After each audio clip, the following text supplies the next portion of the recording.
And I'm a little bit ticked off at the whole feminism thing anyway, especially the so-called black feminist movement, because I believe that that's the reason why I have a strained relationship with both of my daughters, ages 17 and 14. Now, we're not speaking, not because I abused them emotionally, mentally, nor physically. No, not because of that.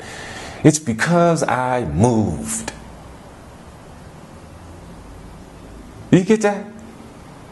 Because I moved. Now, they can still reach me. I've called them.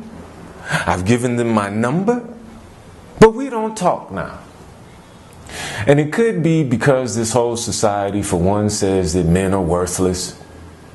Men aren't worth having in your life. And you could die.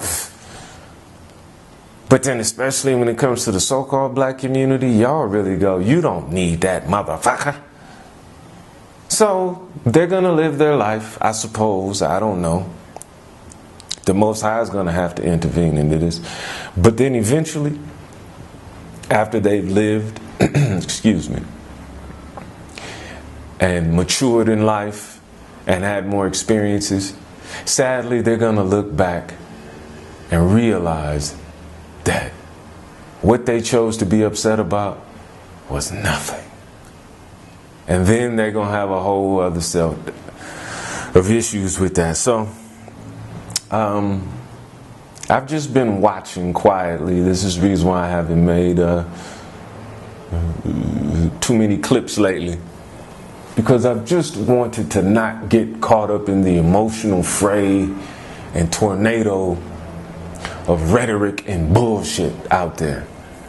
I just wanted to really sit back and glean, but it's so interesting with this Issa Rae girl coming out with the HBO show that not just makes, that doesn't just make so-called black men look bad, but also makes the so-called black woman look bad and pathetic.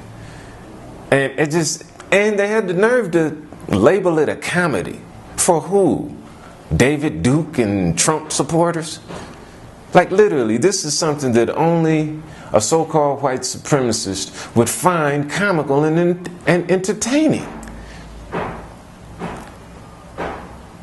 You got the Dr.Dre and Michelet thing, and like my only issue with that show is I couldn't watch the whole thing. I just couldn't, because I saw the political agenda in it. It wasn't really her story. I mean, sure, she was the centerpiece, but if it was really her story, it would have been more like a period piece. It would have dealt more with... Anyway, I don't even want to get into that. My question is this. Birth of a Nation came out, which was inspirational. It made you think about men, women, and children coming together and being a cohesive unit and confronting all of the challenges that exist when it comes to prejudice and racism, which is systematic, and bias. Of course, not in the same way, because it was a period piece, right? So that's what Nat Turner did. But still, the family's still fragmented. And that's the problem with the battle of the sexes. Because in the family you have men, women, and children. But if it's man versus woman, woman versus man, where does that leave the family except fragmented? And there's no other culture who's doing this.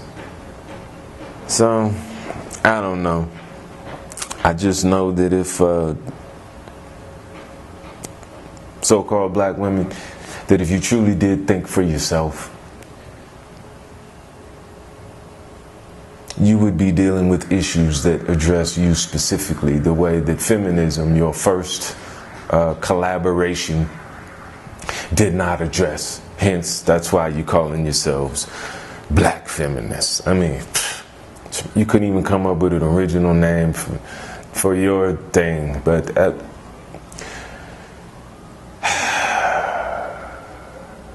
yeah.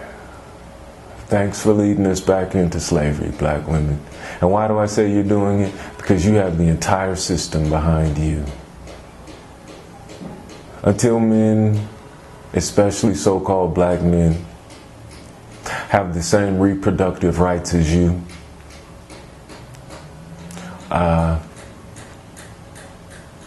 your age-old complaint is just mute. This has been my opinion. And remember, opinions are like assholes. Everybody's got one. This has been mine. You know, I thought I was angry, but I'm really just sad. It's sad. So, thanks.